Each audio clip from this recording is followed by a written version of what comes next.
ওষুধ? ঠিক আছে দেখতে ভাই আমার বাবা অসুস্থ ভাই। আচ্ছা আপনার টাকা দিয়ে যেতে হবে। আচ্ছা মানে সরু মানে টাকা দিয়ে যান।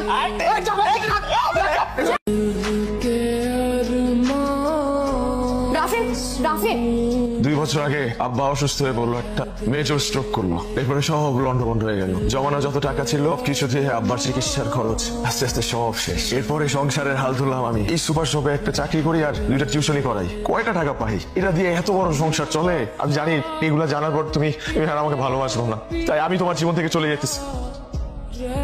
রাফিন, তোমার সুখ দুঃখের পার্টনার আমি, আমার সাথে শেয়ার করবে না? তুমি খাইছো? না খাই নাই, খাবো। কি রান্না করছো বাসায়? তো ডাল ভাত। শুধু ডাল দিয়ে খাবি না? এত তরকারি আছে, তরকারি দে। আজকে সবাই ডাল দিয়ে খাই বাবা, কিছু খেতে ইচ্ছে করছে না। আজকে তো শুক্রবার, কই যাচ্ছিস তুই? টিউশনি করতে। তুই আবার টিউশনি নিলি কবে? মা, বাসায় বসে থাকতে থাকতে বোর্ড লাগে, তাই ভাবলাম একটা টিউশনি। তুমি কেন এত কষ্ট করবো? তুমি কেন আমার জন্য স্যাক্রিফাইস করবো? শুধু সুখ ভাগাভাগির মধ্যে কি ভালোবাসা হয়? সুখ দুঃখ ভাগাভাগির নামই হচ্ছে ভালোবাসা। জুরির একটা বিয়ে আইছে। আমা, আমি ওই বুড়া বেটার বিয়ে করবো। তো তোমার লেগে রাজপুত বই হয়েছে, যেটা আইছে হেরে বিয়ে কর। আমার একটু চুপ করো না, ওটা একটু শান্তি মতো খাইতে দাও। আমার কষ্ট দিয়ে কোনো কথা বলবা না। আর আব্বা তো কাশতে আছে কেন? কাশির ওষুধ খাওয়াও নাই? ওষুধ শেষ হয়ে গেছে। হ্যালো, তুমি কি করো? কিছু না, একটু বাইরে আসছি আব্বার ওষুধ কেনার জন্য। আমি বাসায় গিয়ে তোমার ফোন দিই।